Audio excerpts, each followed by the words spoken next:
qu'en ces derniers jours, Père, je prie que le mouvement des anges s'efface ici. En ces derniers jours, Père, je prie que tu touches, que tu affectes, que tu transformes et que tu changes une vie. Esprit de Dieu, viens et fais-nous du bien. Glorifie Christ en ces lieux. Nous te recommandons tout ce qui a été fait durant cet alpha. Au devant de ton trône, nous apportons toutes les requêtes, toutes les prières présentées au devant de toi. Il est écrit, ô toi qui écoutes la prière, tous les hommes de la terre viendront à toi. Père, nous sommes venus au devant de toi. Tu dis dans ta parole, ce n'est pas en vain que j'ai demandé à ceux de la maison de Jacob de me chercher. Ce n'est pas en vain que j'ai demandé à ceux d'Israël de tourner leur visage au devant de moi.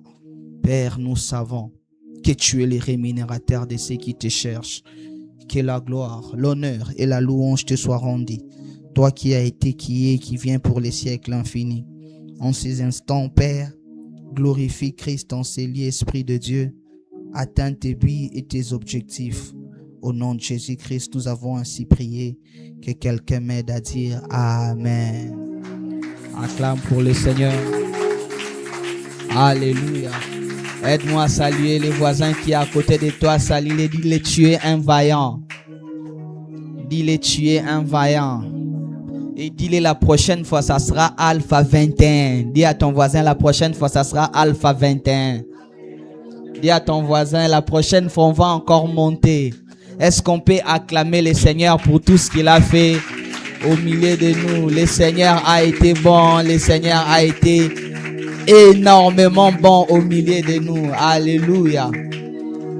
Que Dieu soit béni. On va ouvrir la Bible rapidement. Je suis dans notre texte de base que nous avons exploité depuis le départ. Actes, le chapitre 13. Nous allons lire du 1er au 3e verset. Acte 13, du 1er au 3e verset. C'est le texte qui nous a accompagnés durant ces 14 jours. Acte 13, 1 à 3. La Bible déclare ce qui suit.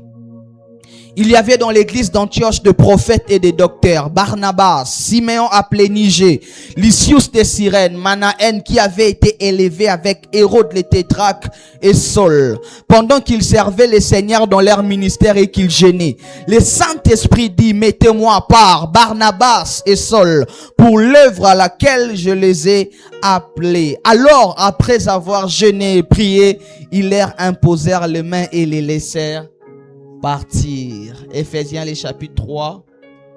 Éphésiens 3. Nous allons lire du 1er au 7e verset. Éphésiens 3. Du 1er au 7e verset. C'est l'apôtre Paul qui parle. L'apôtre Paul a mis à part. Parce qu'au départ, les textes que nous parlons, il s'agit de Paul et de Barnabas qui ont été mis à part. Écoutez, après beaucoup d'années, c'est que l'apôtre Paul est en train de dire. Éphésiens 3, 1 à 7. À cause de cela, moi Paul, les prisonniers de Christ est pour vous les païens. Dis à ton voisin, pour vous les païens. Dis à ton autre voisin, pour vous les païens. Si du moins vous avez appris quelle est la dispensation de la grâce de Dieu qui m'a été donnée pour vous, c'est par révélation que j'ai eu connaissance du mystère sur lequel je viens d'écrire en peu de mots. En les lisant, vous pouvez vous représenter l'intelligence que j'ai du mystère de Christ. Il n'a pas été manifesté aux fils des hommes dans les autres générations, comme il a été révélé maintenant par l'Esprit aux saints apôtres et prophètes de Christ. Ces mystères, écoutez, ces mystères, c'est que les païens sont co-héritiers, formant un même corps et participant à la même promesse en Jésus-Christ par l'évangile. On va répéter les textes 6. Écoutez, 1, 2, 3. Ces mystères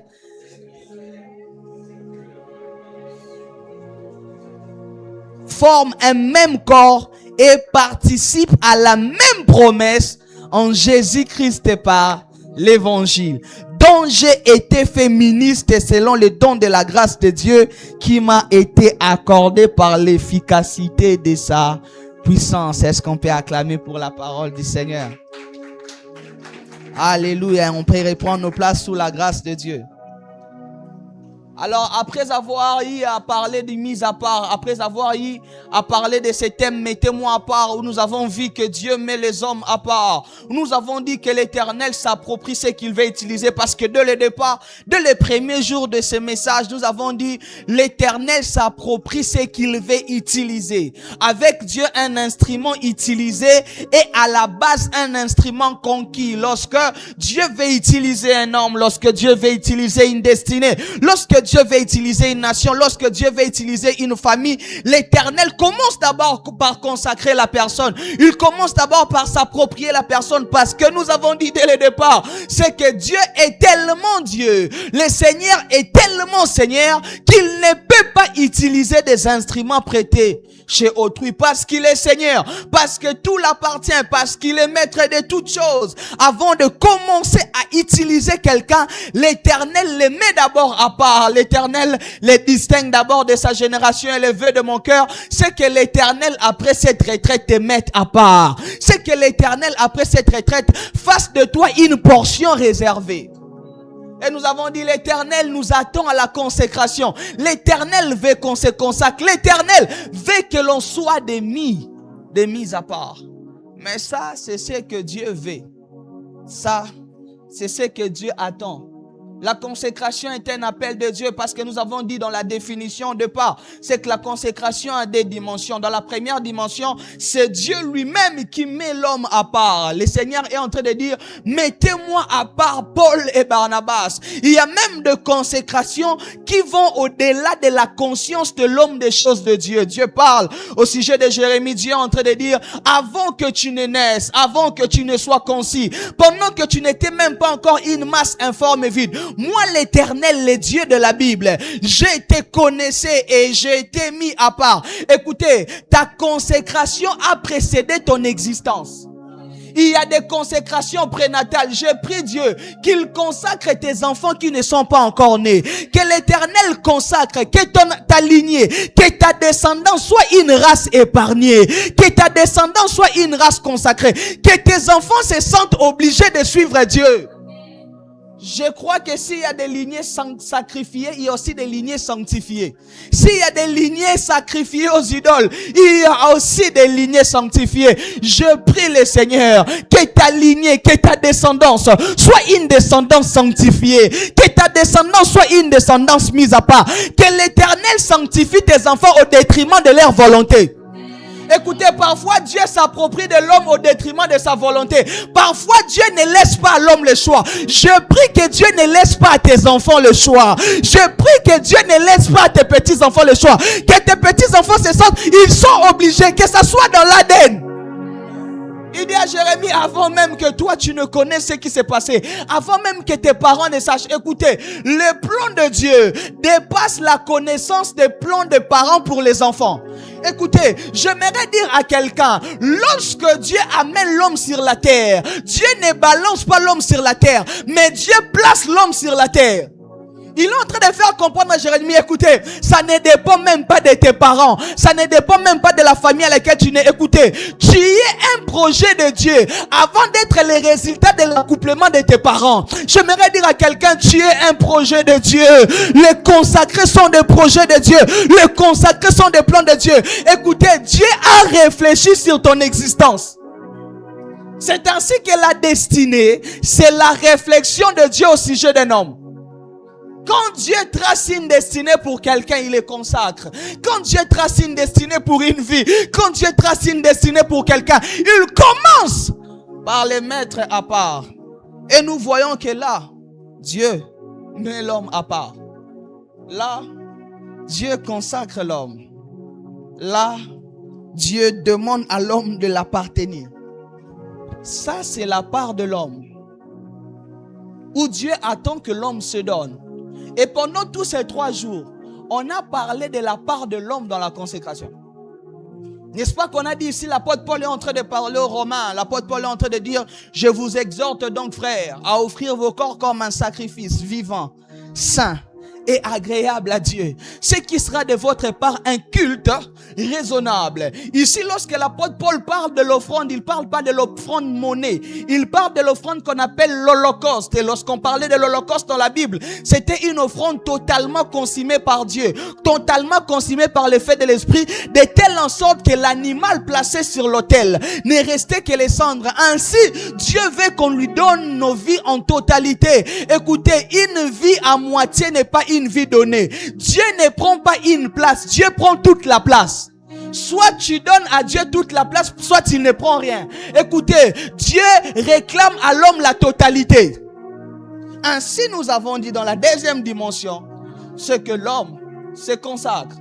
Nous avons parlé des exigences de la consécration. Nous avons parlé de ce qu'un consacré doit faire. Jusqu'à présent, si vous avez bien suivi ce que j'ai dit, souvent, il s'agissait de l'homme dans cette affaire.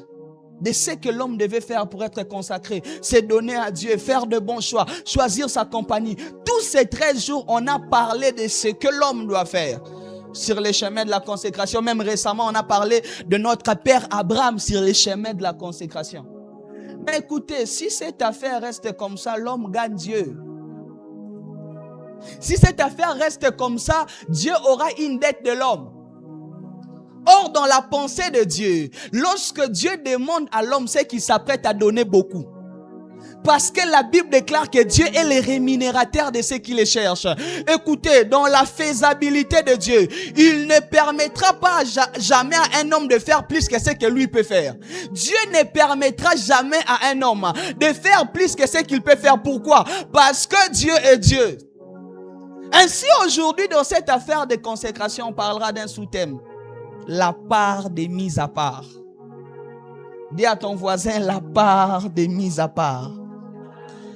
Quelle est la part que Dieu réserve aux mises à part? Lorsque Dieu met un homme à part, lorsque Dieu demande à un homme de se consacrer, écoutez, j'aimerais déjà dire à quelqu'un, lorsque Dieu demande à un homme de se consacrer, il y a aussi des choses qu'il consacre pour l'homme. Lorsque Dieu demande à l'homme de se consacrer, écoutez, la consécration n'a jamais été vaine aux yeux de Dieu. Lorsque Dieu demande à un homme de se consacrer, il lui réserve une portion réservée. Je sais que tu n'as pas encore écouté mon message, mais la bonne nouvelle que j'ai à t'annoncer, ta consécration ne sera pas vaine aux yeux de Dieu. Ta consécration fera en sorte que tu aies une portion réservée. Écoutez, ceux qui suivent Dieu sont suivis certainement de certaines choses. Parce que Dieu est un roi, se promène toujours avec un cortège. Quand Dieu met à part, il réserve une part. Tu n'as pas compris. Quand Dieu met à part un homme, il réserve une part. Ainsi, dans la consécration, Dieu demande à l'homme de donner sa vie. Et en retour, Dieu donne à l'homme ce qui garantit sa vie sur la terre. Une fois mis à part, l'homme prend son départ. En fait, dans le monde spirituel, le départ de l'homme, l'ego de la destinée de l'homme est donné par le fait d'être mis à part. C'est ainsi que lorsque vous lisez la Bible, avant que de grandes destinées ne commencent, Dieu mettait d'abord les hommes à part.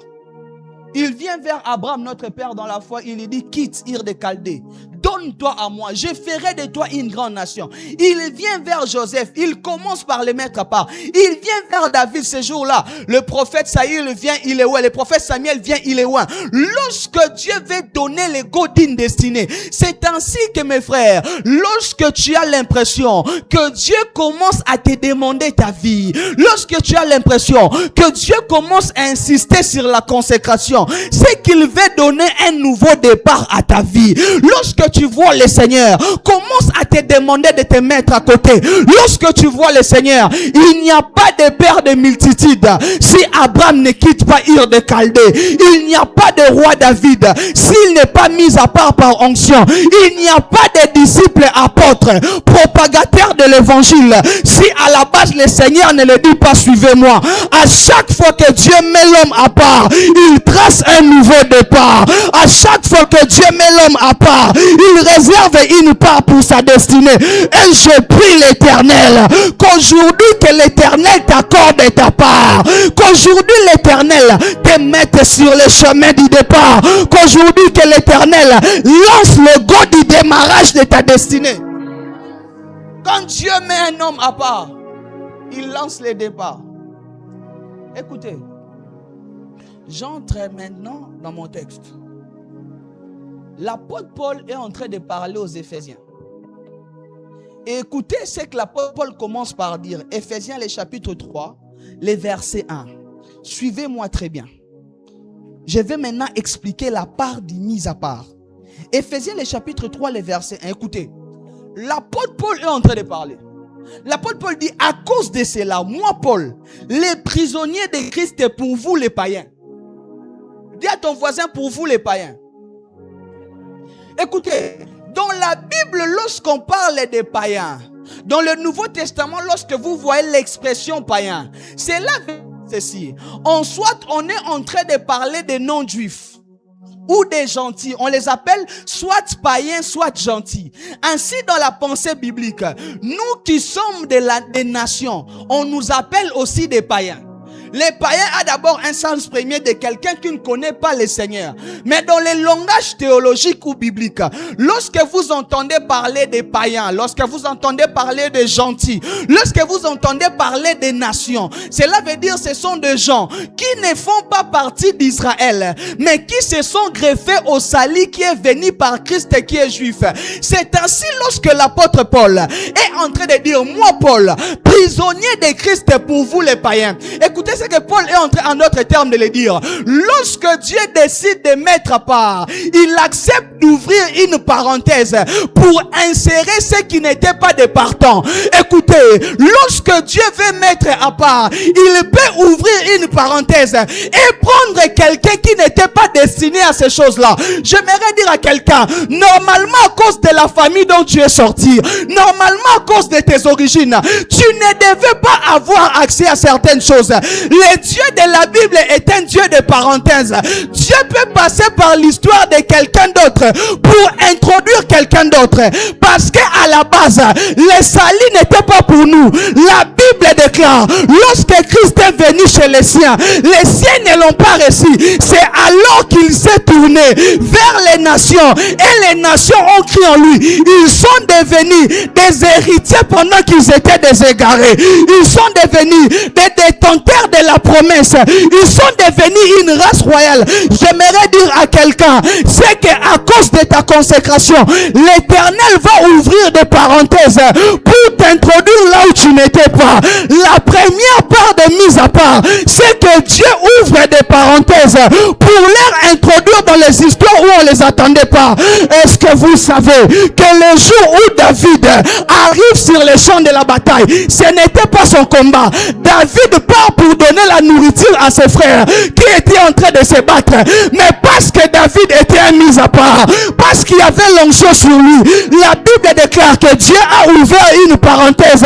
C'est lui qui était venu livrer la nourriture est devenu le guerrier qui a remporté le combat. Je prie l'Éternel qu'il ouvre une parenthèse de grâce. Lorsqu'on parle de la parenthèse, on parle de quelque chose qui ne devait normalement pas avoir lieu. Je prie Dieu que l'Éternel ouvre une parenthèse. Dans ta famille par exemple, l'histoire est déjà écrite. Les gens ne se marient pas, les gens ne marchent pas avec Dieu. Mais à ton niveau, là où ça viendra à ton tour, l'Éternel va ouvrir une parenthèse. Il va t'insérer. Écoutez, lorsque Dieu veut tracer une histoire avec un homme, s'il se rend compte que la personne n'est pas acteur, il peut ouvrir une parenthèse et introduire une autre personne. C'est ainsi que notre mise à part, Joseph, dans son histoire, il devait être élevé. Mais comment je peux élever Joseph? Chez Jacob, il n'y a pas de trône. Ainsi, Dieu va ouvrir une parenthèse et insérer Pharaon dans la vie de Joseph. Je prie Dieu qu'il ouvre des parenthèses en ta faveur, qu'il ouvre des parenthèses et qu'il insère des gens qui n'étaient pas là, qu'il insère des opportunités que tu ne devais normalement pas avoir. C'est ainsi que dans la vie, certains imprévus sont des cadeaux que Dieu donne aux consacrés. Certains imprévus sont des cadeaux que Dieu donne aux mises à part. Certains imprévus, je prie Dieu, parce que tu as décidé de te mettre à part, que l'Éternel ouvre une parenthèse de grâce, que l'Éternel ouvre une parenthèse qui va insérer quelque chose de nouveau. Ce jour-là, Christ part chez la maison de Jaïrus. La personne qui est venue appeler Christ, c'est Jaïrus. C'est Jaïrus qui dit à Christ, mon enfant est malade. Mon enfant est en train de souffrir. Mais qu'est-ce qui se passe? La femme à la perte de sang n'était pas de l'histoire. Mais pendant que Christ est en train de marcher pour aller chez Jaïrus, la femme à la perte de sang intervient dans une histoire où elle n'était pas connue au départ. Et Christ s'arrête. Écoutez, Dieu peut s'arrêter même là où il n'avait pas prévu. Cette femme-là arrête la marche de Jésus. La femme n'était pas prévue. Je ne sais pas c'est dans quoi tu n'es pas prévu initialement. Mais parce que tu es mis à part. C'est ainsi que dans la vie de mise à part, Dieu amène parfois des surprises. C'est que dans cette histoire, il y a deux choses communes. Jaïrus, sa fille qui est malade, qui est en train de mourir à 12 ans. La femme à la perte de sang aussi à 12 ans.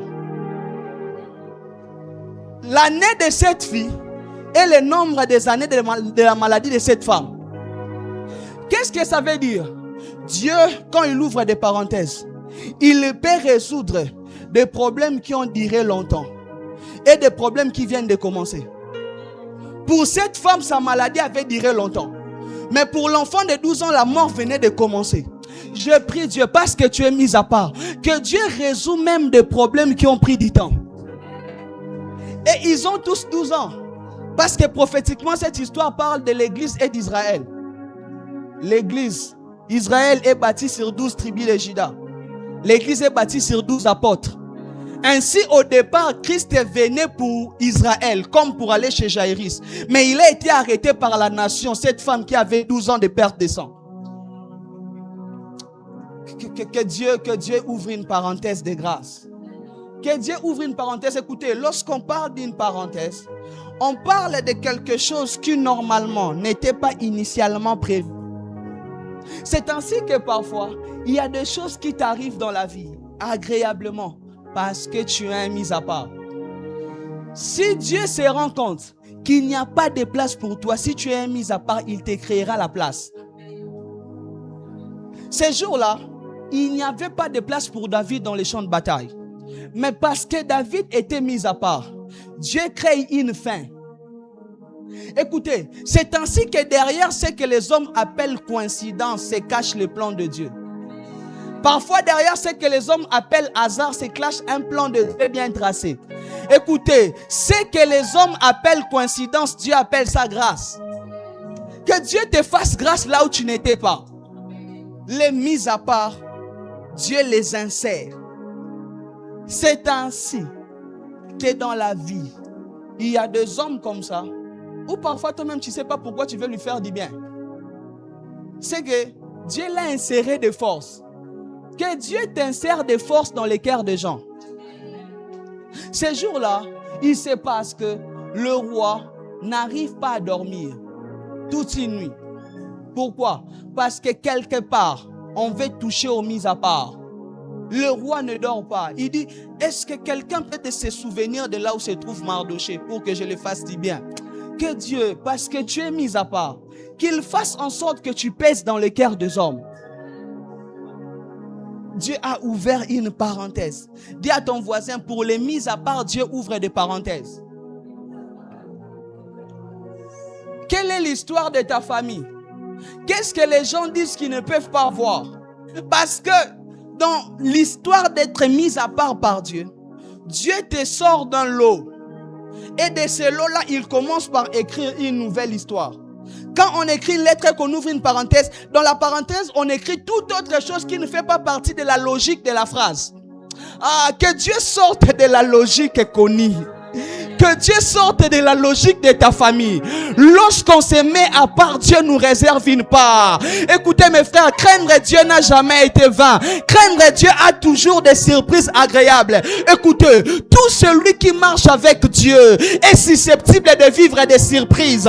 C'est ainsi que la Bible déclare. C'est ce que l'œil n'a point vu. C'est ce que l'oreille n'a point entendu. C'est ce qui n'est jamais monté dans le cœur de l'homme. C'est ce que Dieu réserve pour ceux qu'il aime. Je prie le Seigneur qu'il te surprenne agréablement. Que l'Éternel, parce que tu es un mis à part, que l'Éternel ouvre une saison de surprise. Écoutez, on marche avec un Dieu qui garde toujours une part de l'étonnant. Qu'on ne vous trompe pas, même dans l'accomplissement de la promesse, il y a une part qui étonne l'homme. Parce que Dieu doit rester Dieu. Écoutez, au moment de la promesse, Dieu donne des grandes lignes, il garde des détails pour que l'histoire soit plus belle. Il ne dira pas à Joseph que le chemin sera la vente, ça sera la trahison, ça sera la prison. En fait, écoutez, il y a certains événements même malheureux qui sont des parenthèses de Dieu. C'est que Joseph, en fait, dans l'histoire que j'ai écrite, j'ai ouvert une parenthèse qui s'appelle prison. Parce qu'il faut que tu sois dans la prison pour que les chansons viennent. Dieu peut faire commettre à un chanson l'erreur pour qu'il se retrouve dans la prison parce qu'il y a une mise à part. Parce que si Joseph ne croise pas les chansons on ne les croise pas ailleurs. J'aimerais dire à quelqu'un, parfois les événements malheureux sont des parenthèses. Je prie que Dieu ouvre des parenthèses. Que l'Éternel organise des événements qu'on appellera coïncidences. Si tu ne vas pas en prison, il n'y a pas les chansons. Et les chansons est celui qui connaît l'adresse du pharaon. Ça rime, c'est beau. Les chansons. Et celui qui connaît l'adresse du pharaon. Que Dieu ouvre une parenthèse là où on ne l'attendait pas. Les mises à part, Dieu crée des histoires là où on ne l'attendait pas. Écoutez, Dieu peut faire en sorte que dans l'histoire d'Esther, qu'elle se retrouve orpheline pour finir reine. Ça c'est, écoutez, Dieu écrit droit même avec des lignes courbées. Les mises à part ont toujours une part de surprise. Les mises à part ont toujours une part, quelque chose d'étonnant que Dieu amène. C'est ainsi que Dieu t'introduira même dans la bénédiction des autres. Parce que tu es mis à part. N'as-tu jamais rencontré des situations où quelqu'un lui-même a trouvé son opportunité, il t'appelle sans raison? Mon gars, je suis tombé sur cette affaire, je crois que tu peux venir et tu seras utile. Ça, c'est la part de mise à part. Parce que quand Christ se déplace, c'est pour aller chez Jaïris. Mais en cours de route, la femme à la perte de sang peut interspecter. C'est un... Parfois, la bénédiction est profitable. Ah, que Dieu ouvre des parenthèses. Que Dieu casse des logiques qui étaient déjà en train d'être écrites. Que Dieu ouvre quelque chose de nouveau parce que tu es un mis à part. Alors voici la deuxième des choses qui se passe dans la vie de mis à part. Le Dieu qui nous a mis à part a aussi décidé de la distribution de notre part. Je répète, le Dieu qui nous a mis à part a aussi décidé de la distribution de notre part. Écoutez ce que la Bible déclare dans Ephésiens 3, le chapitre 6 que nous avons lu. On va tourner seulement autour de ces textes. Paul est en train de dire ceci. Ces mystères, c'est que les païens sont co-héritiers, forment un même corps et participent à la même promesse en Jésus-Christ par l'évangile. Au départ, lorsque l'apôtre Paul est en train de parler, il introduit Ephésiens 3:1 en parlant de personnes que Dieu a acquis, mais qui au départ n'étaient pas de peuple, qui au départ étaient un peuple égaré, un peuple à côté. L'apôtre Paul est en train de dire, moi Paul, prisonnier de Jésus-Christ pour les païens. Mais il commence à parler, il dit, il y a un grand mystère qui tourne autour de mon appel. Et lorsqu'il parle de ce mystère, écoutez ce que l'apôtre Paul est en train de dire.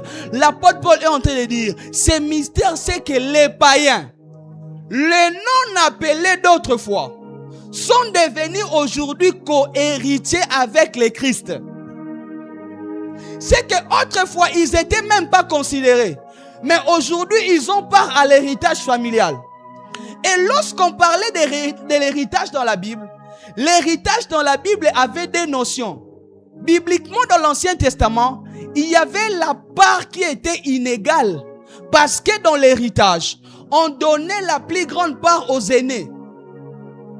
Ainsi, vous allez vous rendre compte que lorsque Abraham veut mourir, la Bible déclare, il donna des biens aux fils des autres femmes, mais il donna tout son héritage à Isaac.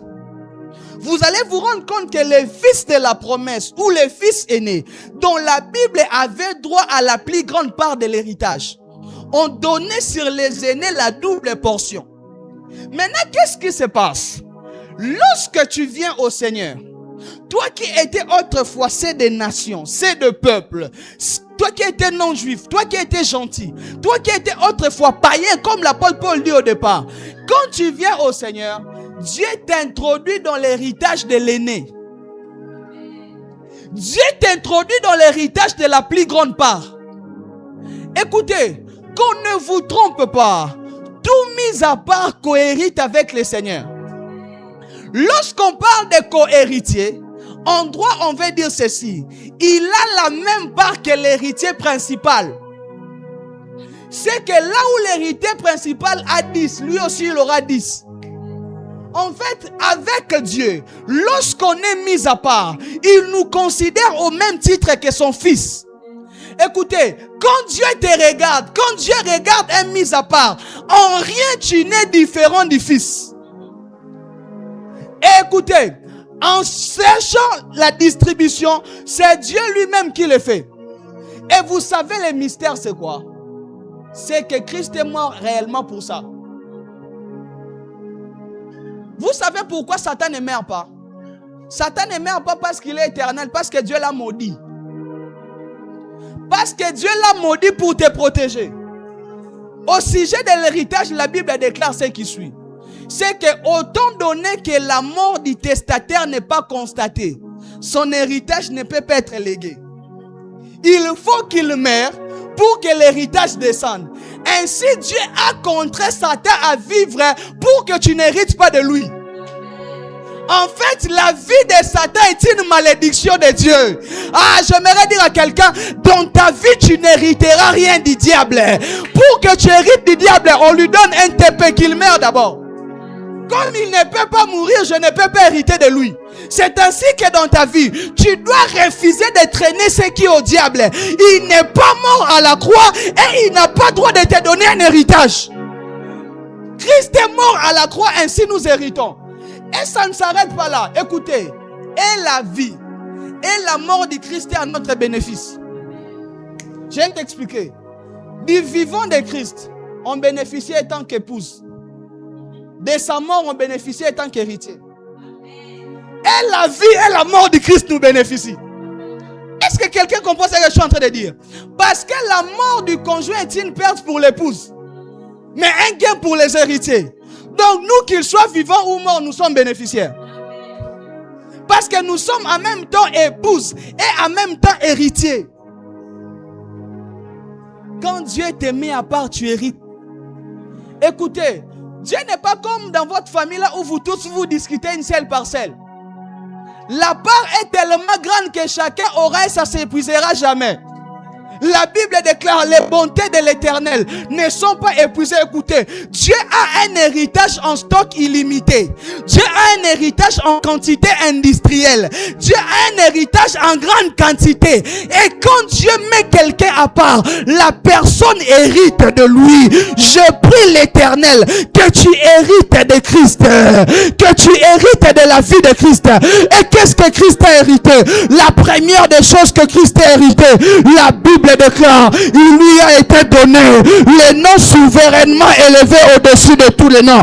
Écoutez, qu'on ne vous trompe pas, le plus grand héritage qu'on a de Dieu, c'est pas d'abord les avoirs. Le plus grand héritage qu'on a de Dieu, c'est pas d'abord les atouts qu'il nous donne. Le plus grand héritage qu'on a de Dieu, c'est son nom qu'il pose sur nous. La Bible déclare, si mon peuple sur qui est invoqué mon nom, écoutez mes frères, tu as sur toi le nom du Christ. Et qu'est-ce qui se passe sur cette terre? Tout ce qui existe a un nom. Ainsi dans le monde spirituel, le combat n'est pas le combat des biceps. Le combat n'est pas le combat de celui qui est le plus fort. Le combat est le combat de celui qui porte le nom le plus puissant. C'est ainsi qu'il y a certaines personnes, rien qu'à cause du nom de sa famille, il a des faveurs, il est craint et il est respecté. Et j'aimerais dire à quelqu'un, lorsque dans le monde des esprits on te voit, c'est pas pas le nom que ton père t'a donné. Mais lorsque dans le monde des esprits on te voit, tu hérites du nom qui a l'autorité sur toutes choses. Tu hérites du nom. Écoutez mes frères, le nom de Dieu est la validation de tout ce que l'homme peut avoir. C'est ainsi que lorsque la Bible nous demande de prier, la Bible ne nous demande pas de prier au nom de nos parents. La Bible nous demande de prier au nom de Jésus. Vous savez pourquoi? Parce que pour qu'on te donne l'héritage, il faut qu'il y ait une signature à poser qui atteste que l'héritage t'a été donné. Et le nom de Jésus-Christ est la signature à poser par Dieu pour que lorsqu'on rentre dans le magasin de Dieu, on puisse puiser l'héritage de notre mariage, on puisse puiser l'héritage de notre onction, on puisse puiser l'héritage de la sanctification. J'aimerais dire à quelqu'un, à la mort du Christ à la croix, le nom a été posé comme signature. Le nom a été posé. Aujourd'hui, tu as droit à l'héritage de Dieu. Et quel est l'héritage de Dieu? Il dit dans sa parole, je souhaite que tu prospères à tous égards. L'héritage de Dieu, c'est la prospérité. L'héritage de Dieu, c'est la bonne santé. L'héritage de Dieu, c'est la constance dans la marche chrétienne. C'est ainsi parce que tu es consacré. Désormais, tu seras un héritier de Dieu.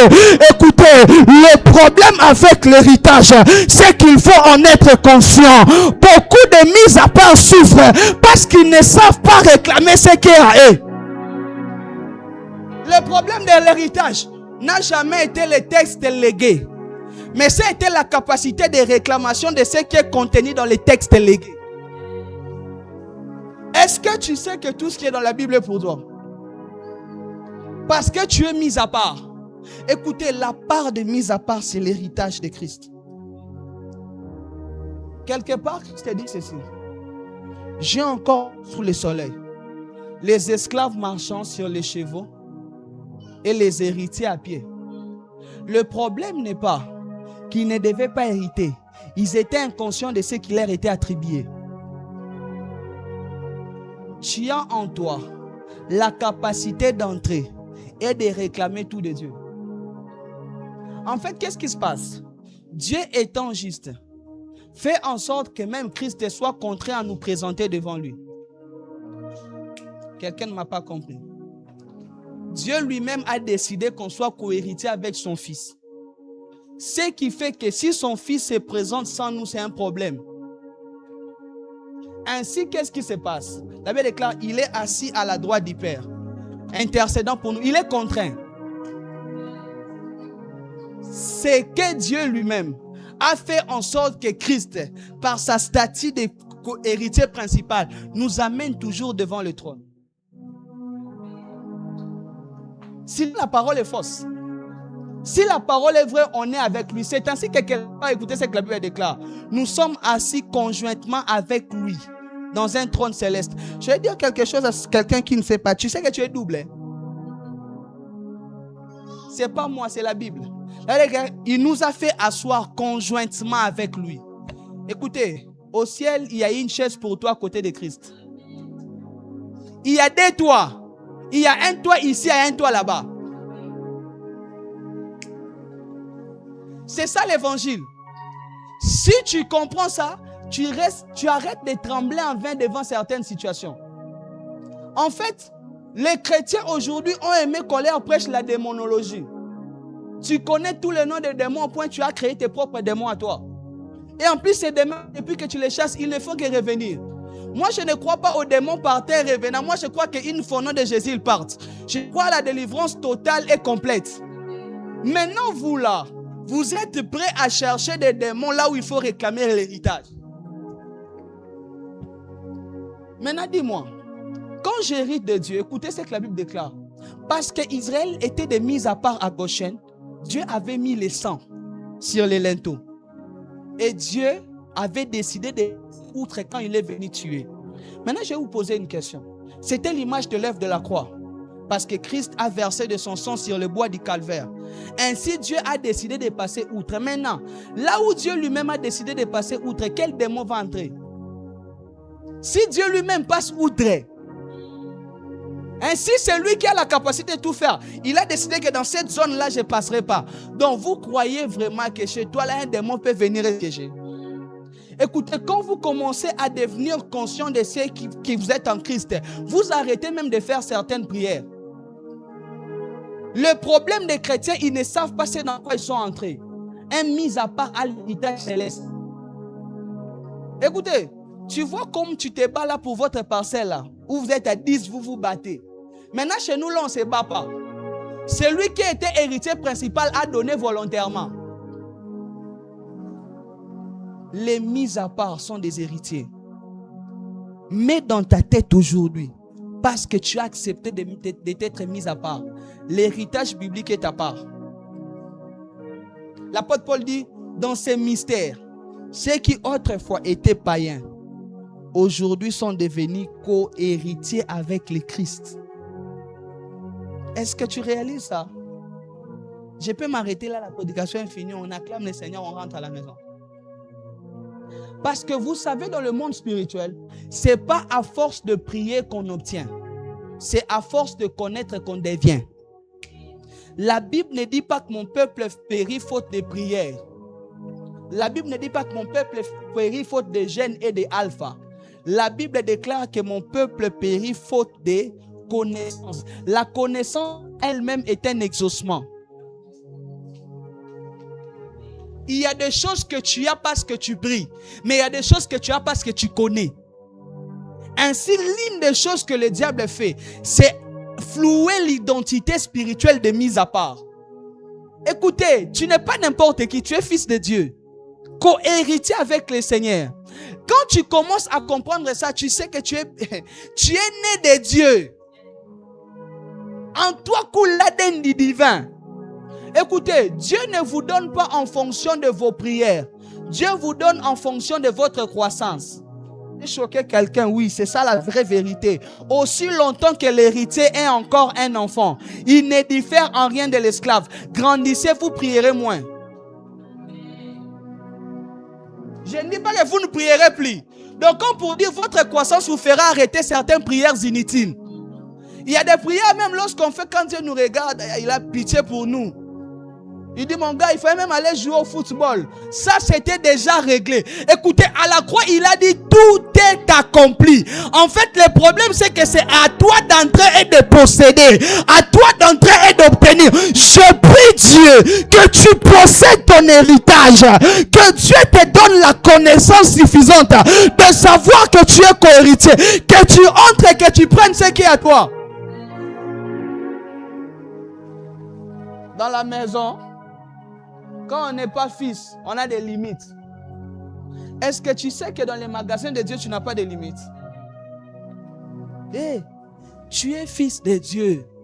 Le fait de devenir mis à part, c'est fini. Dieu a fait de toi co-héritier de l'héritage céleste. À partir d'aujourd'hui, commence à réclamer ce qui est à toi. L'héritage se réclame. C'est ainsi que quelque part Dieu dit, venons, plaidons ensemble, défends ta cause, justifie-toi toi-même. Pas moi. Il y a de ces moments même lorsqu'on prie, Dieu rit. Et écoutez, dans le domaine spirituel, quand vous êtes mis à part, on prie Dieu, on chasse Satan, on réclame son héritage. Donc il y a des moments où vous ne devez pas prier. Priez Dieu. Mais votre héritage est un droit. Ils ne me comprennent pas, Seigneur. Tu as droit d'être en bonne santé. Ce n'est pas une négociation. Tu as droit d'être fécond. Lui-même, il a dit multipliez-vous, soyez féconds. C'est ainsi qu'il y a certains diagnostics dans la vie qu'il faut apprendre à refuser. Écoutez, qu'est-ce que le diable fait? Il pose dans nos vies des diagnostics qui remettent en question notre héritage. Quand tu le crois, ça arrive. Écoutez, la foi vient de ce qu'on, et ce qu'on entend vient de la parole de Dieu, et vient de la parole des médecins, vient de la télé, vient de l'économie, vient de la nation. C'est ainsi qu'il y a des choses, quand tu écoutes, ça entre ici. Il y a des choses, écoute seulement par respect. C'est ainsi que l'apôtre Paul parlant aux Éphésiens, il est en train de dire, ne mettez pas foi à tout esprit. Hey. Dans l'héritage avec Dieu, il y a une part de violence. Ainsi, il dit quoi? Le royaume des cieux appartient aux violents. Ce sont les violents qui s'en accaparent. Après Alpha, arrête de pleurer pour certaines choses, réclame. Oh Seigneur, tu pleures même. Et Dieu te dit, est-ce que pour donner à tes enfants certaines choses, ils ont besoin de pleurer? Tu deviens un mauvais père. Maintenant, tu crois que tu es un bon père plus que Dieu. L'héritage, ça se réclame. Dis à ton voisin, réclame ton héritage. La troisième part de mise à part, c'est que le Dieu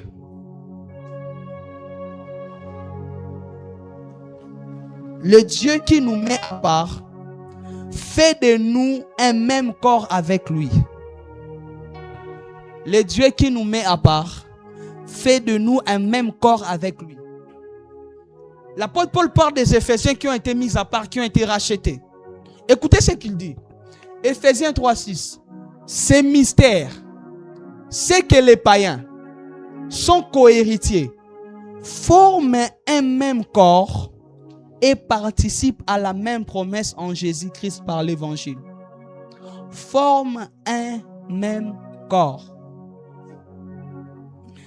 Quel est ce vrai mystère quand l'apôtre Paul dit que les païens, les mis à part, qui autrefois étaient à côté, mais qui ont été rachetés, qui sont devenus un peuple qui forment un même corps avec le Seigneur?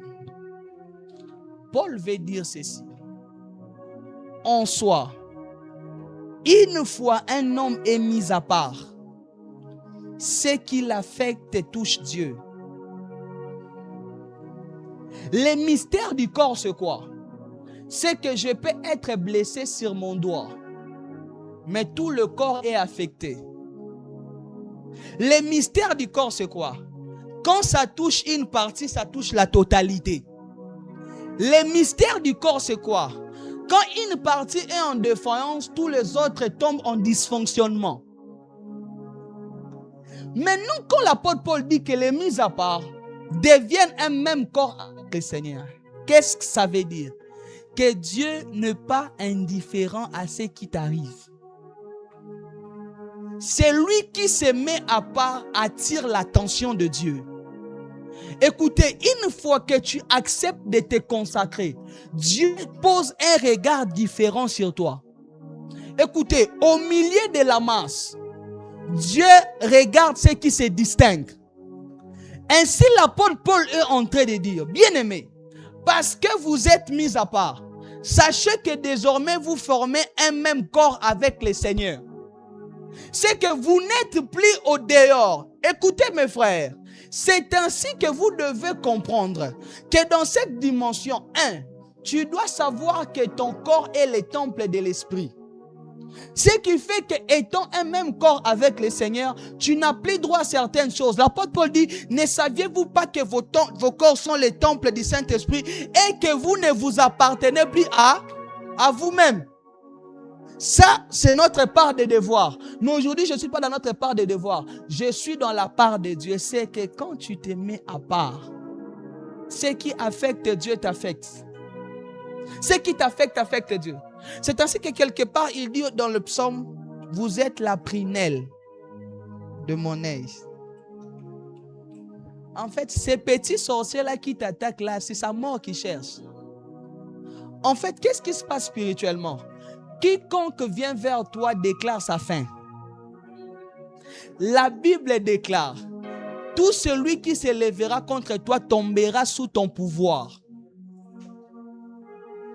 Malheur à celui après cet alpha essaiera de poser sa main sur toi.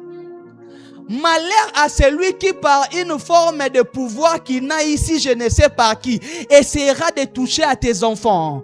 Malheur à celui qui par quelle audace je ne sais pas essaiera de toucher à tes affaires. Malheur à celui qui par une forme de folie essaiera de mettre son nez dans ta destinée. Je déclare que celui qui te touche, touche le Seigneur. Je déclare que celui qui touche à tes enfants, touche le Seigneur. Je déclare que celui qui veut poser ses mains sur ce qui est à toi va rencontrer le Seigneur. C'est ainsi que ce jour-là, lorsque Adam Abimelech prend la femme d'Abraham. Ne sachant pas la nuit, la Bible déclare, l'Éternel apparaît à Abimelech. Il lui dit, prends garde, ne pose pas ta main sur la femme de mon mis à part. Ne pose pas ta main sur la femme de mon consacré. Écoutez, j'aimerais dire à quelqu'un, même lorsqu'ils arriveront à toucher à toi, ce qui à toi deviendra inutilisable entre les mains de l'ennemi. Ce qui à toi, Abimelech a passé toute une nuit avec Sarah, mais Dieu l'a empêché de poser sa main. Je déclare que l'Éternel rendra inutilisable ce qui est à toi. Ils se rendront compte qu'ils ne pourront pas utiliser tes enfants dans leur sale besogne. Ils se rendront compte que ce qui est à toi sera intouchable. Écoutez mes frères, les mises à part ne sont pas touchées. Les mises à part sont préservées. Les mises à part, lorsque tu les touches, tu touches à Dieu. Raison pour laquelle mes frères, dans la vie il y a des gens qu'on ne touche pas. Dans la vie il y a des gens qu'on ne combat pas. L'erreur qu'ils avaient fait, c'était de vouloir poser la main sur Israël, parce qu'Israël était un peuple élu. Regardez comment Dieu a humilié les ennemis d'Israël. Je déclare, l'Éternel va humilier tes ennemis. L'Éternel va montrer. Écoutez, il y a des choses que Dieu fait exprès pour montrer aux hommes que nous l'appartenons. Écoutez, il dit, je vais répandre la fureur de ton nom autour des peuples qui t'environnent. Ils vont te craindre, hein? Je déclare, ils vont te craindre. Ils sauront que dans cette famille-là, on ne va pas n'importe comment. Ils sauront que dans cette maison-là, c'est une zone d'accès interdit. C'est une zone d'accès interdit. Ma vie à moi est une zone d'accès interdit. Écoutez, c'est ainsi qu'être mis à part, comme je l'ai dit, la consécration devient une barrière de sécurité. Parce que celui qui se consacre fait un avec le Seigneur. L'apôtre Paul dit, le mystère, c'est quoi? C'est qu'il forme un seul corps avec le Seigneur. Maintenant, si moi je forme un seul corps avec le Seigneur, qui peut toucher au Seigneur?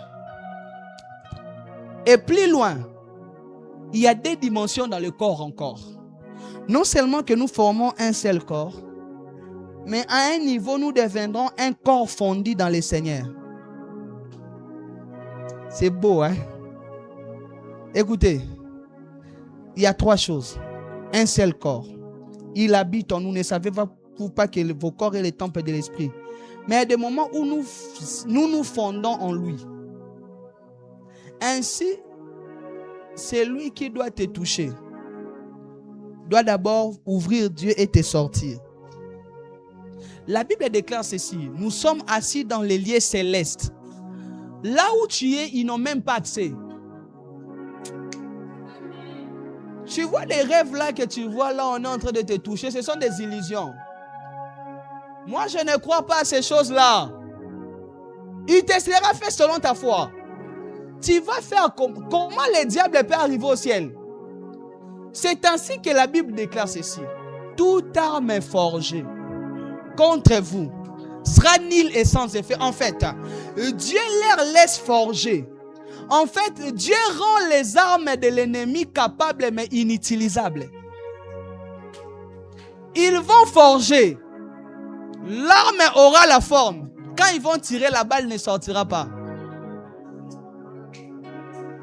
Dieu, écoutez, Dieu utilise la stratégie de gaspiller les énergies des ennemis. Il leur laisse, ils entrent, ils forgent, ils font l'arme, mais au moment de tirer, ça sort l'eau.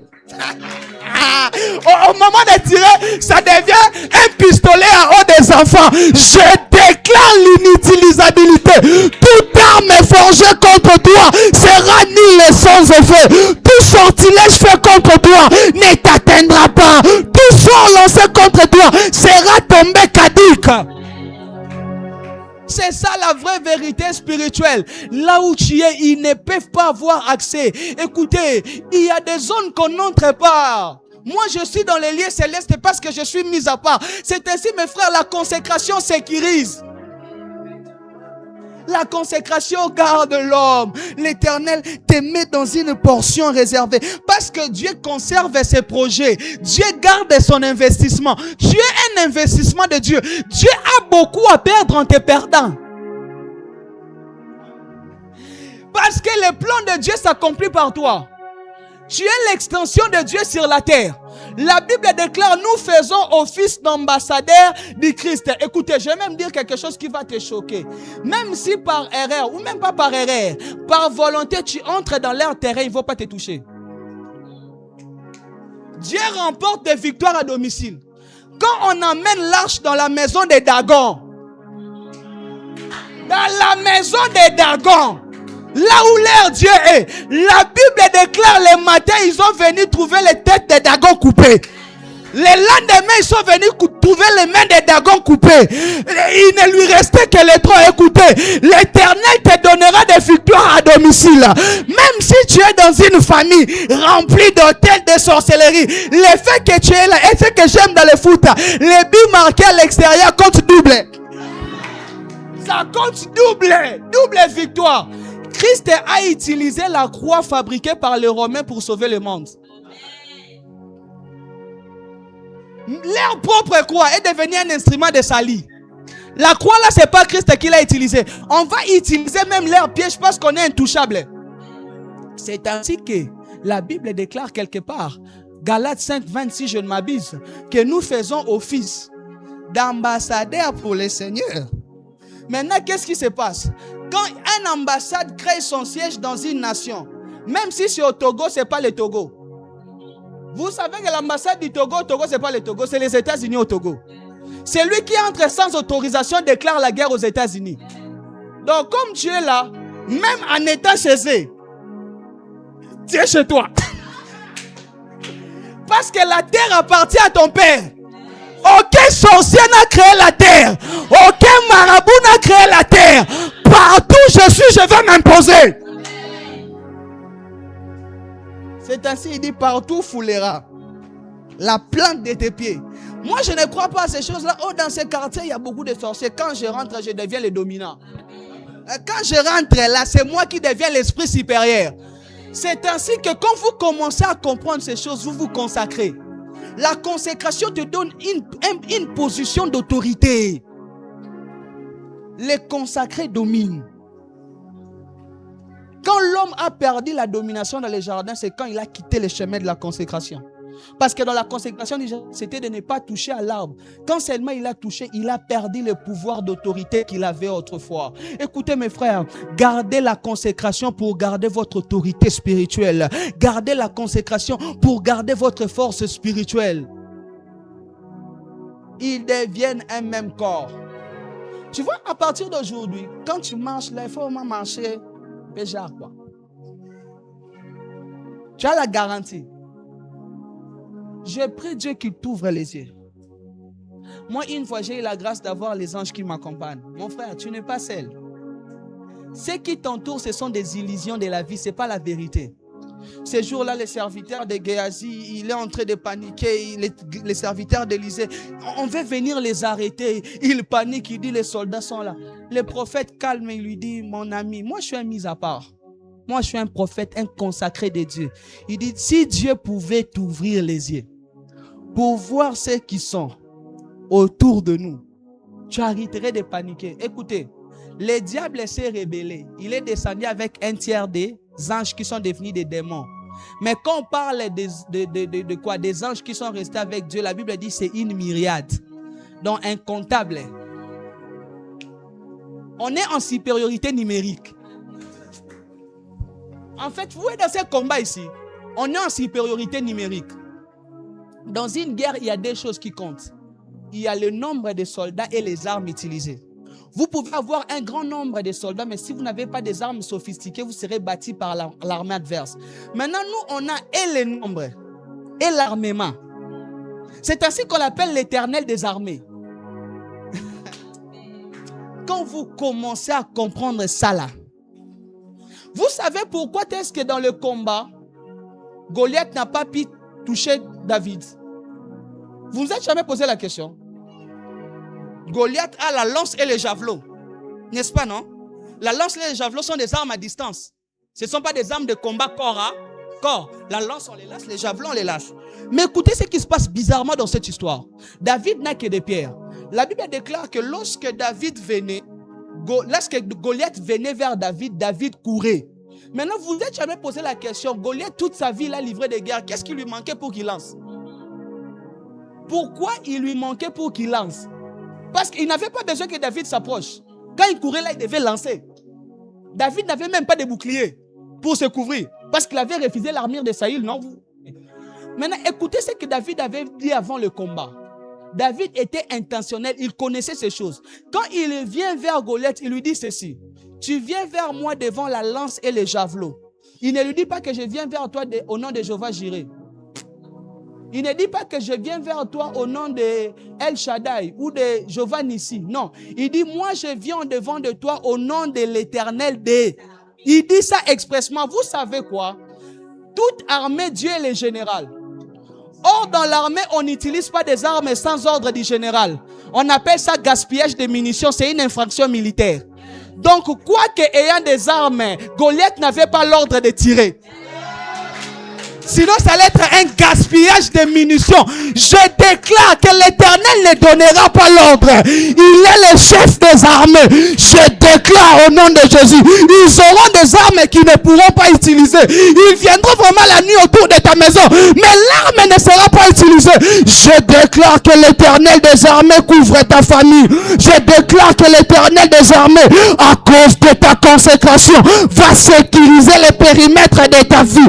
Je déclare que l'Éternel des armées, le Dieu qui possède l'ordre de toute arme, le Dieu qui possède l'ordre de toute arme, je déclare, ils viendront la nuit, ils ne pourront pas t'atteindre, ils viendront de jour, ils ne pourront pas t'avoir, parce que tu marches avec l'Éternel des armées. Je déclare qu'après cet alpha, finit la saison des oppressions, finit la saison des attaques, parce que tu es un consacré. L'Éternel des armées va mettre autour de toi son bouclier de sécurité.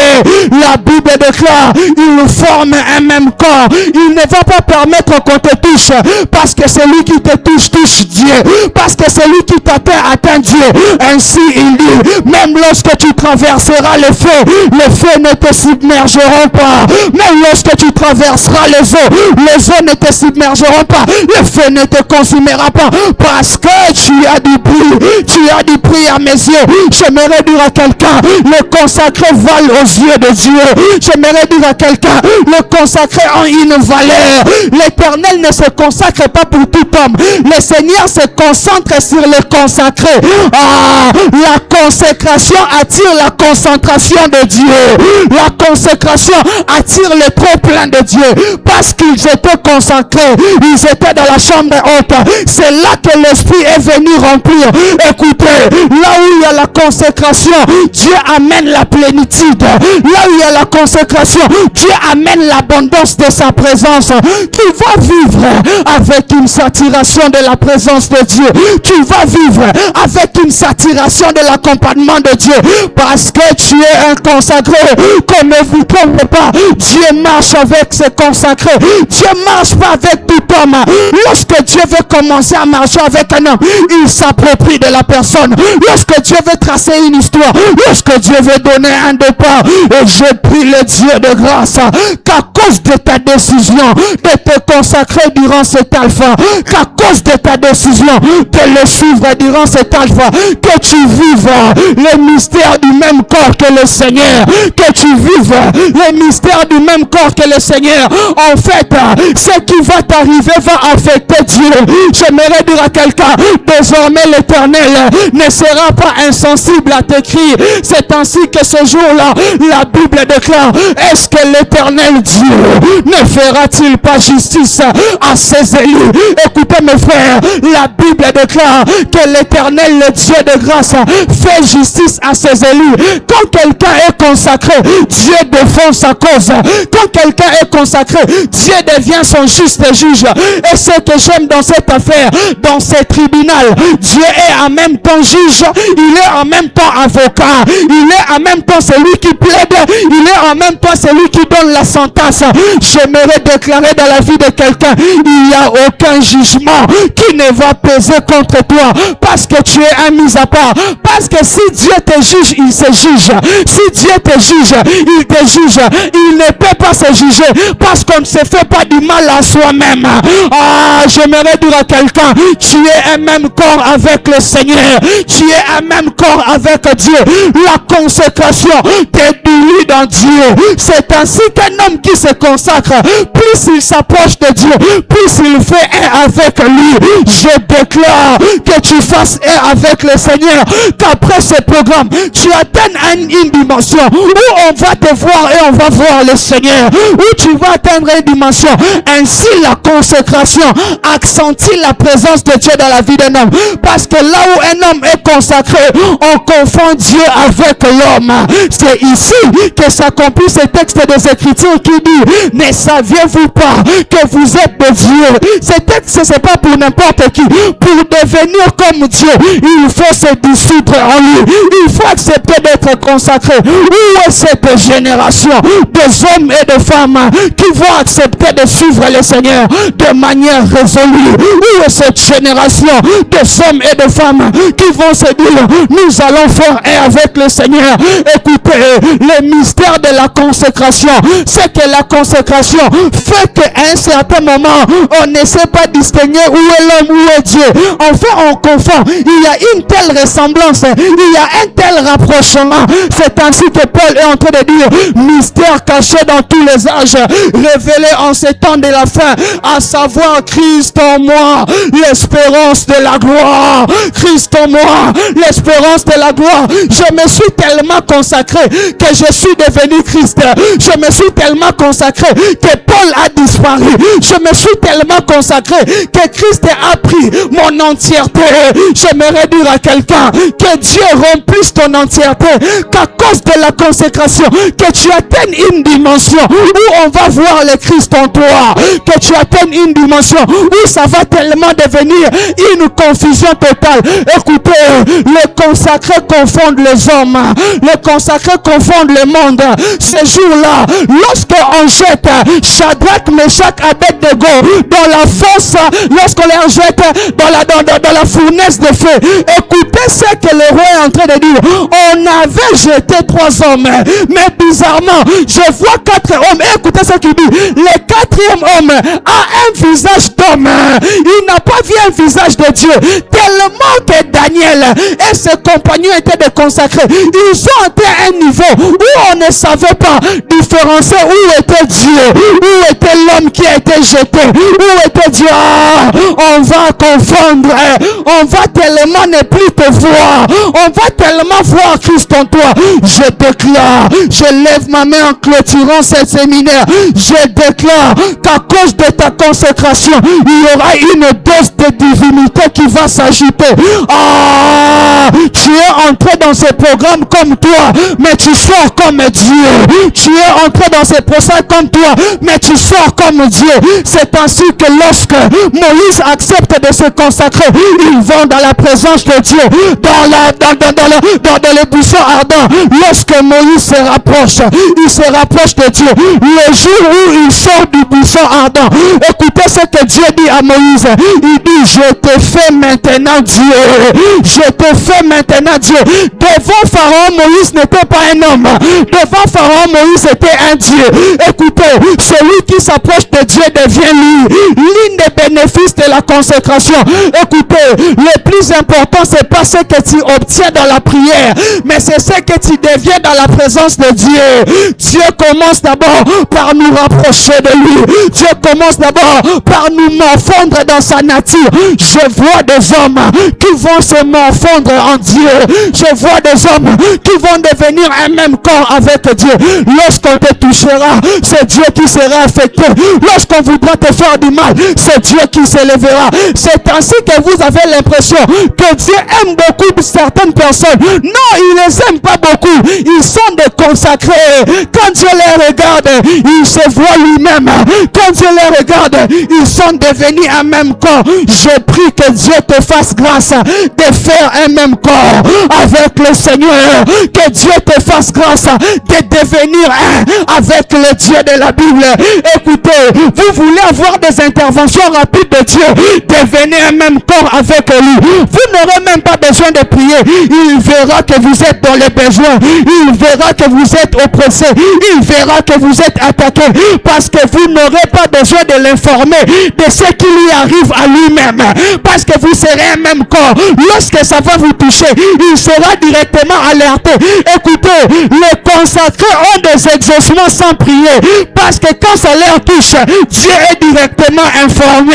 Quand ça leur touche, ce jour-là, Abraham n'a jamais demandé qu'on intervienne pour récupérer sa femme. Dieu lui-même a apparu à Abimelech.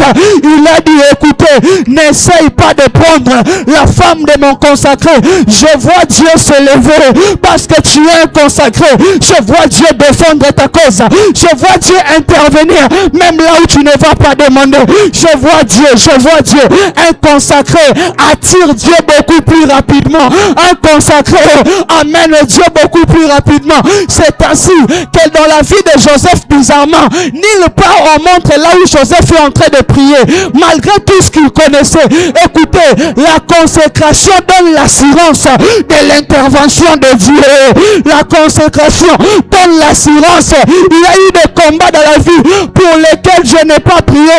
Il y a eu des combats dans la vie où Dieu a tellement vu que c'est mon consacré, c'est mon serviteur. Ah, je prie Dieu, parce que tu es un même corps avec lui, qu'il intervienne, hein? Parce que tu es un même corps avec lui, qu'il descende dans sa gloire, parce que tu es un même corps avec lui. Dieu n'est pas indifférent à ce qui arrive au consacré. Dieu n'est pas indifférent à ce qui arrive au consacré. J'aimerais dire à quelqu'un, il est un même corps avec toi. Ça c'est le mystère du Nouveau Testament. Ça c'est le mystère du Nouveau Testament. C'est que Christ en moi, l'espérance de la gloire. Christ en moi, l'espérance de la gloire. Et lorsqu'on parle de l'espérance, on parle d'une situation qui finira par s'améliorer. J'aimerais dire à quelqu'un, parce que Christ est en toi, parce que vous êtes un même corps, il y a de l'espérance. Ça va marcher. Consacré, continue à te consacrer. Même si aujourd'hui ça ne va pas, ça va marcher.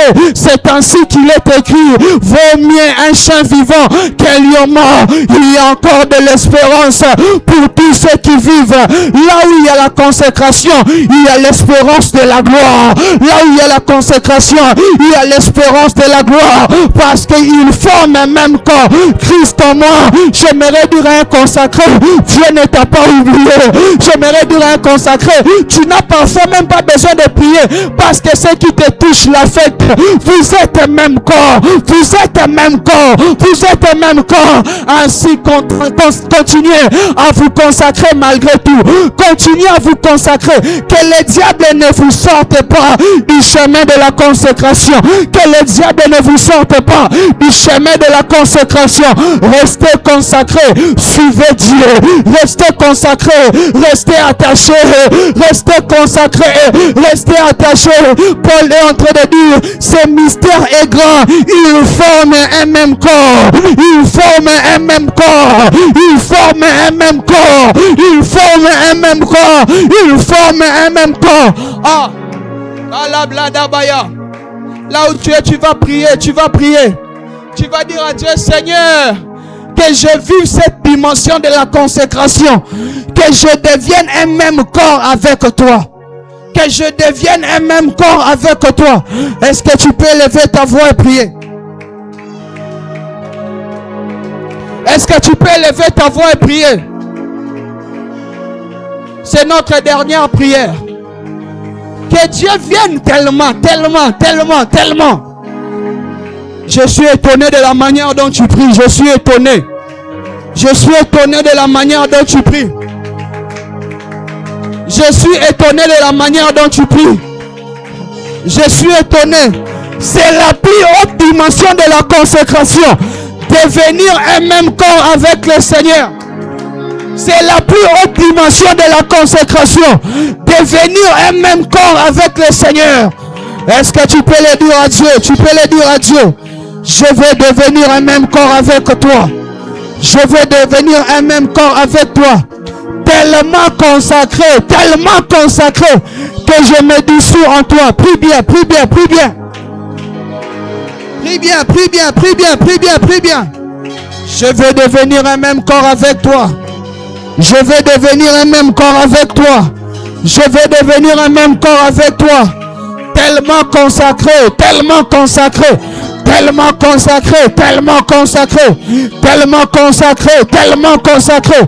J'entends quelqu'un qui prie, j'entends quelqu'un qui parle, j'entends quelqu'un qui prie, j'entends quelqu'un qui parle, j'entends quelqu'un qui prie, j'entends quelqu'un qui parle, j'entends quelqu'un qui prie, j'entends quelqu'un qui parle, j'entends quelqu'un qui prie, j'entends quelqu'un qui parle, j'entends quelqu'un qui prie, j'entends quelqu'un qui parle.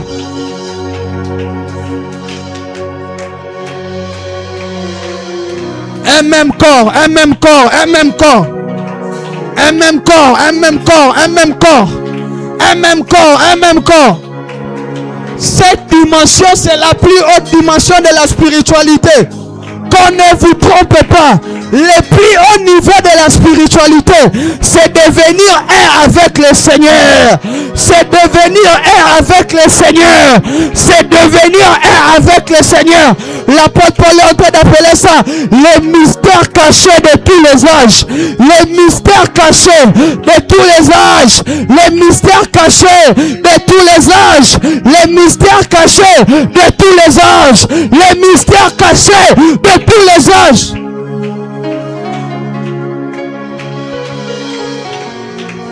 Alabladabaya. Maskable de l'Afghanemaga.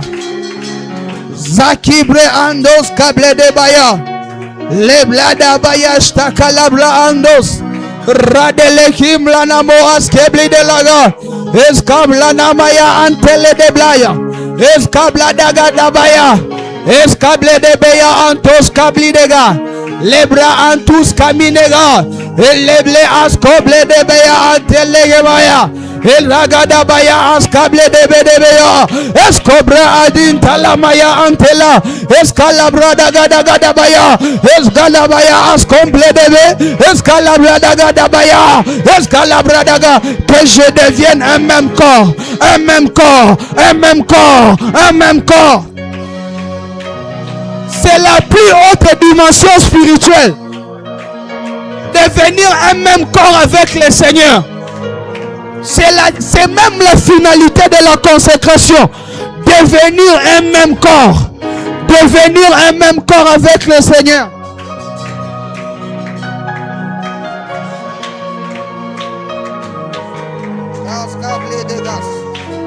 Devenir un même corps avec le Seigneur. Un même corps avec le Seigneur. Devenir un même corps.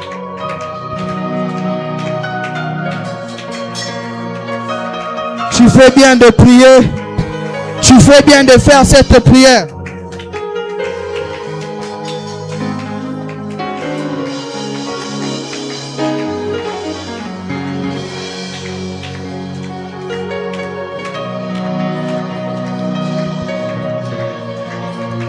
Kalabladabaya. Tu fais bien de faire cette prière. Un même corps, un même corps, un même corps, un même corps, un même corps.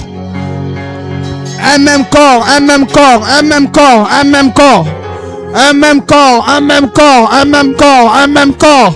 Un même corps, un même corps, un même corps. Un même corps avec le Seigneur.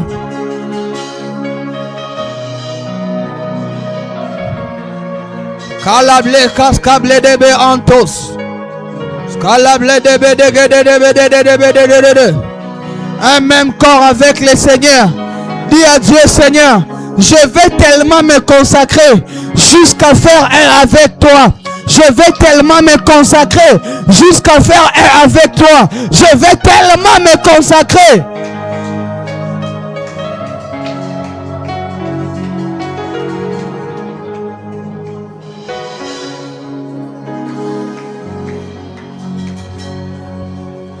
Kalablada.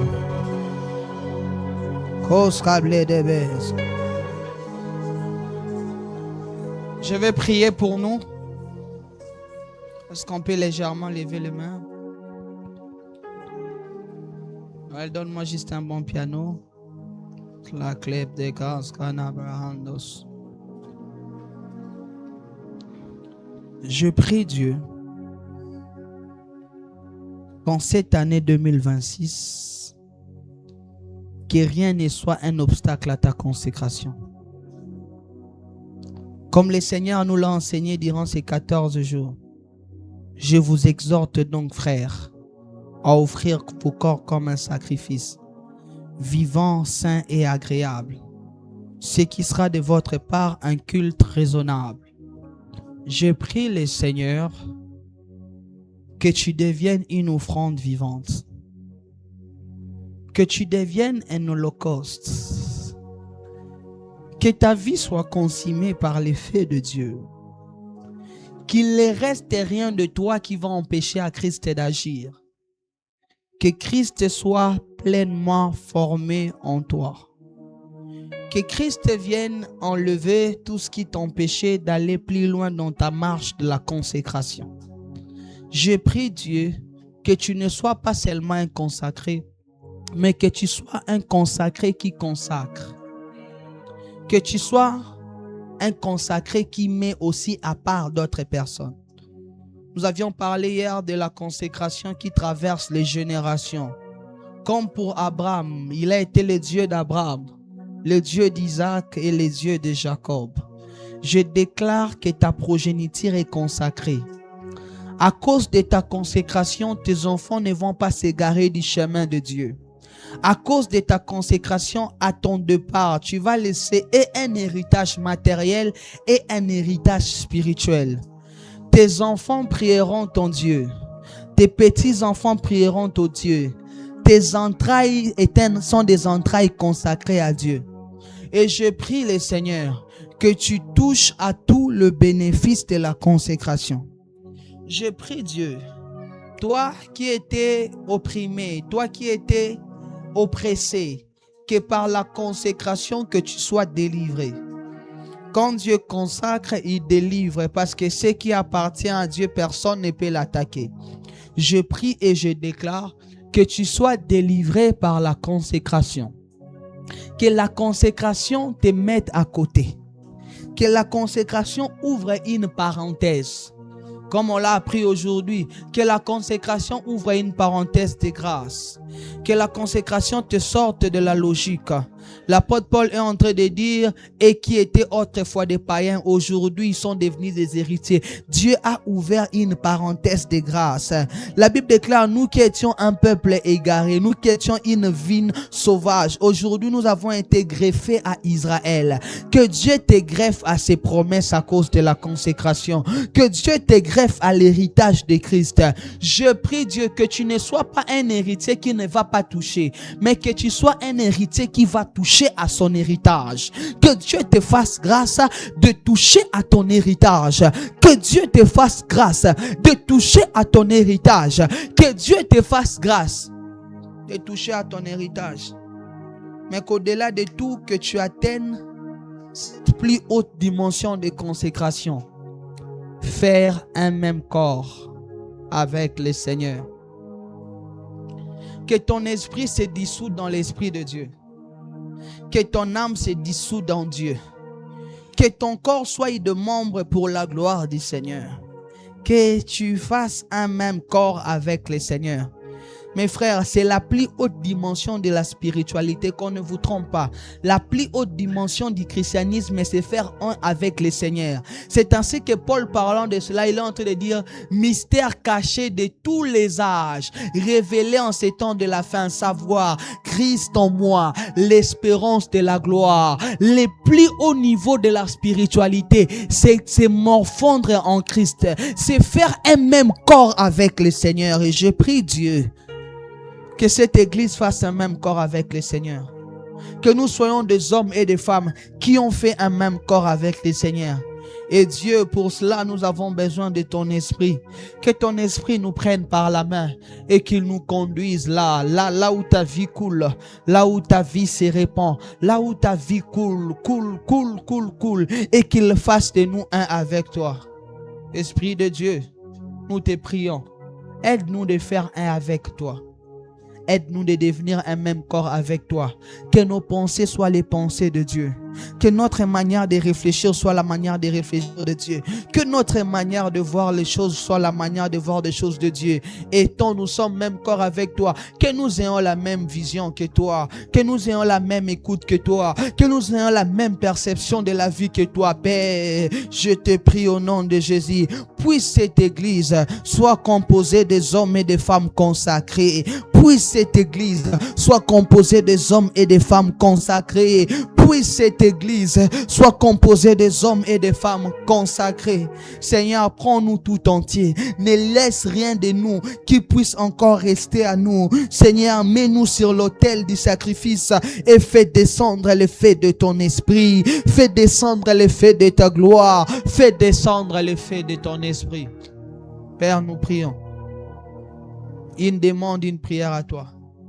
Père, durant ces 14 jours, ces hommes sont venus avec des fardeaux.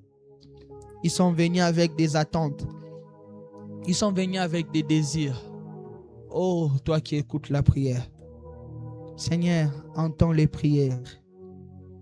Seigneur, c'est pas en vain que tu nous as demandé de nous priver de la nourriture, de nous priver de certaines choses pour te chercher. Alors, Père, je te prie, révèle-toi à nous.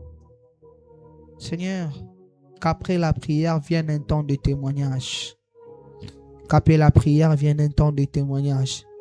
N'est-il pas écrit qu'il y a un temps pour tout? Oui, il y a un temps pour prier. Il y a un temps pour être exaucé. Il y a un temps pour prier. Il y a un temps pour témoigner. Seigneur, que cette semaine qui commence soit une semaine de témoignage. Que ça plève de partout. Que ça plève de partout, Seigneur. Que ça plève de partout. Nous nous sommes consacrés pour toi. Fais pleuvoir la pluie de ton esprit. Père, à toi nous nous donnons. À toi nous nous recommandons. Que la grâce, que la faveur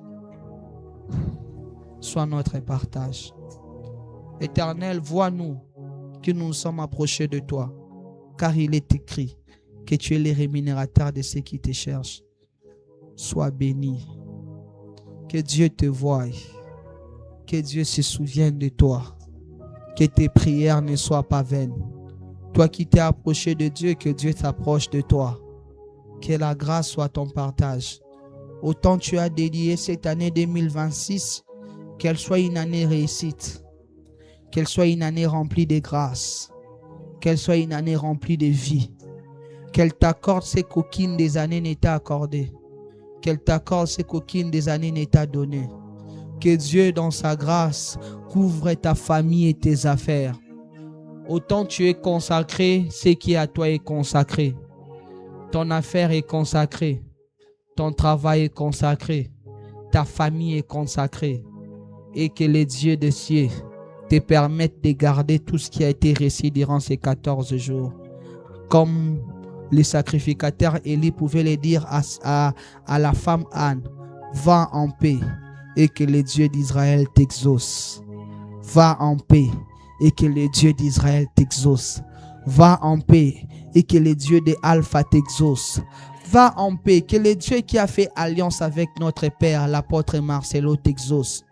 Que le Dieu de l'alliance de cette maison, dans l'alliance de cette maison, Dieu nous a donné le texte d'Exode 3 où il dit: j'ai entendu les cris de mon peuple, je vis la souffrance que lui font pousser ses oppresseurs, je suis descendu pour les guérir. Que Dieu descende. L'alliance de cette maison se trouve dans Exode.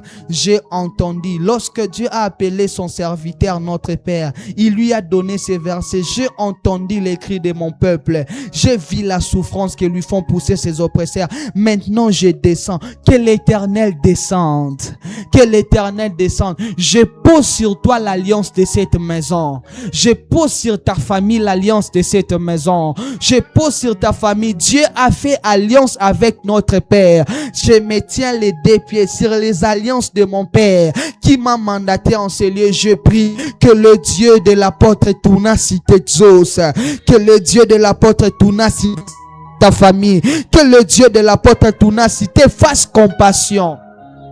Père, nous avons obéi à cet ordre, à cette convocation divine. Comme tu as dit, l'huile coule de la tête d'Aaron jusqu'au pont de sa robe. La même huile qui coule à la centrale à Kinshasa, qu'elle se répande sur cette église de Lomé. Qu'elle se répande sur nos vies. Bâtis ton église et bâtis nos vies. Bâtis ton église et bâtis nos vies. Seigneur, autant cette église est en train de grandir, autant que nos vies prospèrent. Autant cette église est en train de grandir chaque fois que nos vies aussi soient en train de prospérer, Seigneur. Il n'est-il pas écrit, je ne suis pas injuste pour oublier l'amour dont vous avez fait preuve pour mon œuvre. Toi qui as été là durant ces 14 jours, tu as payé du prix de ton temps, au risque même de ta santé. Tu as payé du prix de ton argent. Tu es venu ici jour après jour. Que Dieu te bénisse. Que Dieu se souvienne de toi. Que Dieu étende sa main de faveur sur ta famille. Je prie de tout mon cœur que Dieu te fasse trouver grâce en 2026. C'est par ces programmes que nous, à la compassion, nous dédions l'année. Nous dédions l'année 2026. Nous dédicassons l'année 2026. Ton année 2026 est entre les mains de Dieu. Tu vivras la grâce.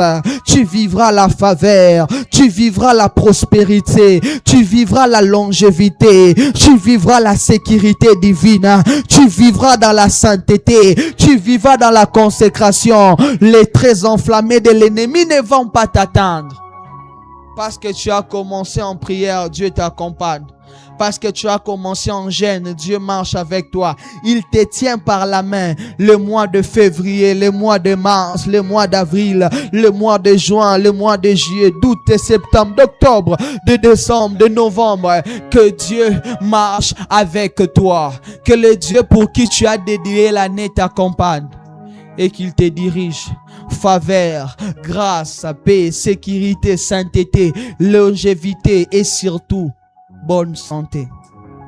L'une des choses que Dieu m'a dit au début de cette année, il va frayer un chemin. Il m'a dit, je suis le frayeur du chemin, the waymaker, le Dieu qui fraye un chemin. Une chose qui va se passer ici dans cette église, que ce soit de manière collective ou communautaire et de manière individuelle, 2026 est l'année du chemin tracé. 2026 est l'année du chemin ouvert. L'Éternel va tracer un chemin. Il me l'a dit. Je vais tracer un chemin. Waymaker, waymaker. L'Éternel va tracer un chemin. Vous le verrez, vous le témoignerez. Le Seigneur tracera des chemins. Waymaker, waymaker, waymaker, waymaker, waymaker. Il va tracer un chemin. Alabradaba.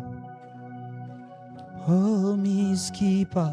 Light in the darkness, I got eyes. Il va tracer un chemin, il va tracer un chemin. Alabradabashata. Oubra.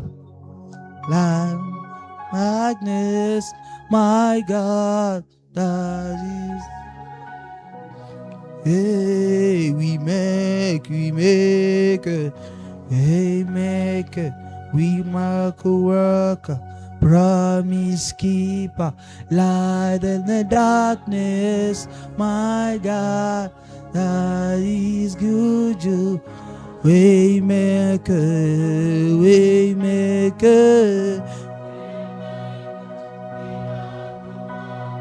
promise keeper, light in the darkness, my God, that is good, you, hey, maker, maker, worker, light in the darkness, My God. Dieu va le faire. Waymaker, Waymaker. Dieu va le faire. Dieu va frayer un chemin. Chantons encore. Waymaker, Waymaker, Waymaker. Promise keeper. Il sera une lumière. Il me l'a dit clairement. Je vais tracer un chemin en 2026 et vous le verrez. Walker, promise keeper, light in the darkness. My God, how is you? Waymaker, Waymaker. Promise keeper, light in the darkness. My God, how is you? Est-ce qu'on peut acclamer le Seigneur? Est-ce qu'on peut acclamer le Seigneur?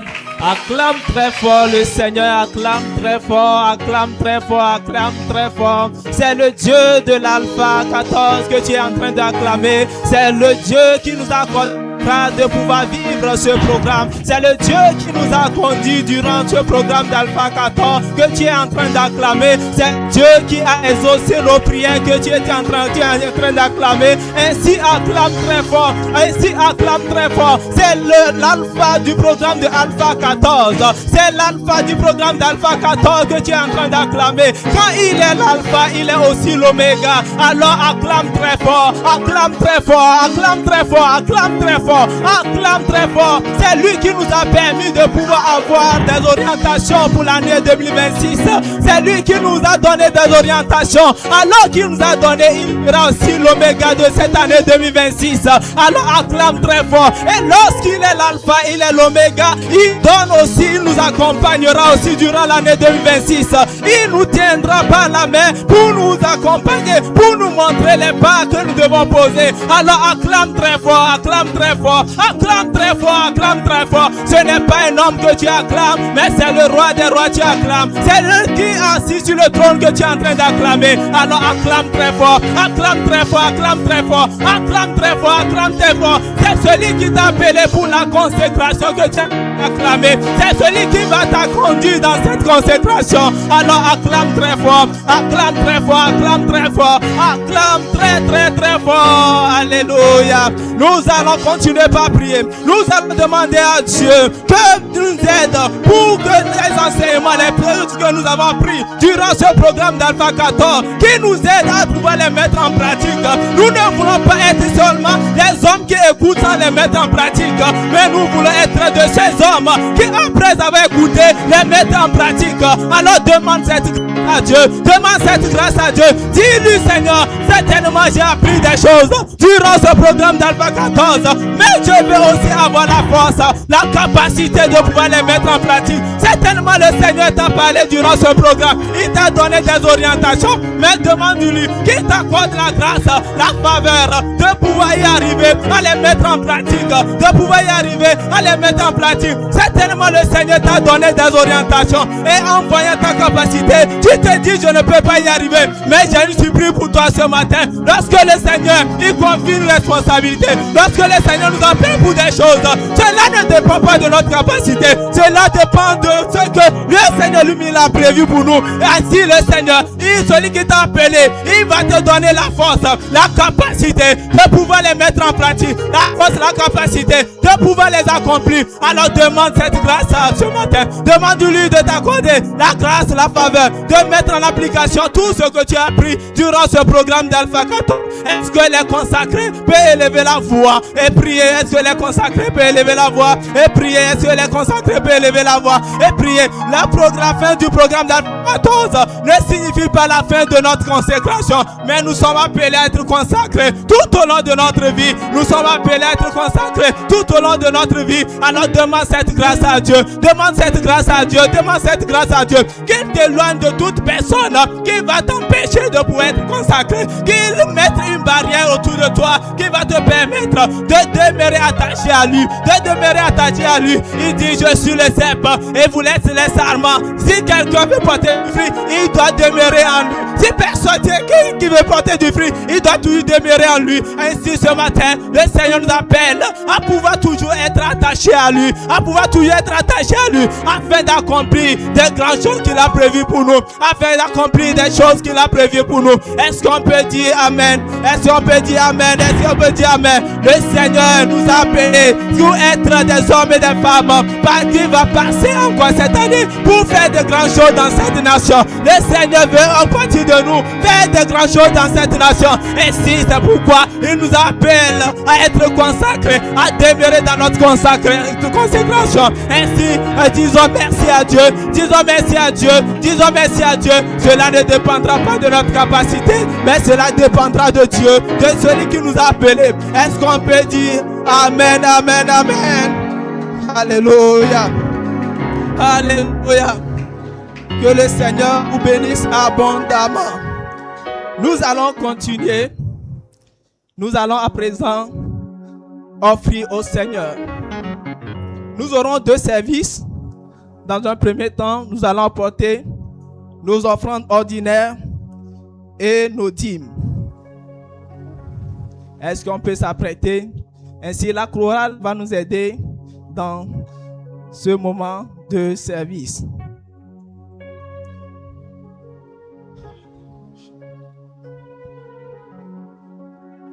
Dans un premier service, nous allons apporter nos offrandes ordinaires ainsi que nos dîmes, si nous les avons apportées. Est-ce qu'on peut s'approcher?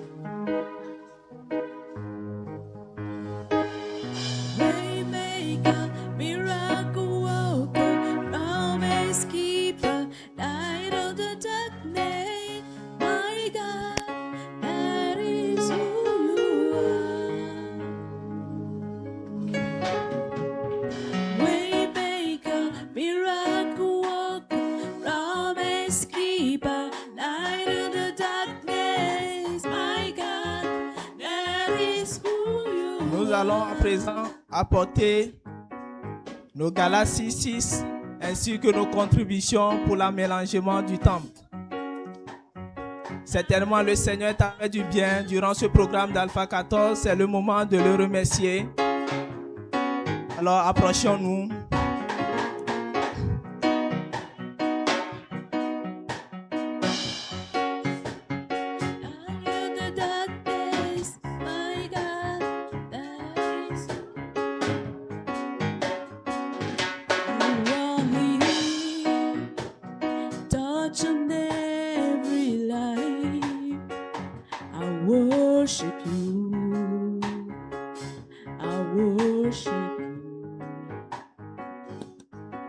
Père Dieu d'amour et de bonté, nous voulons te dire merci. Merci pour ton amour et ta fidélité.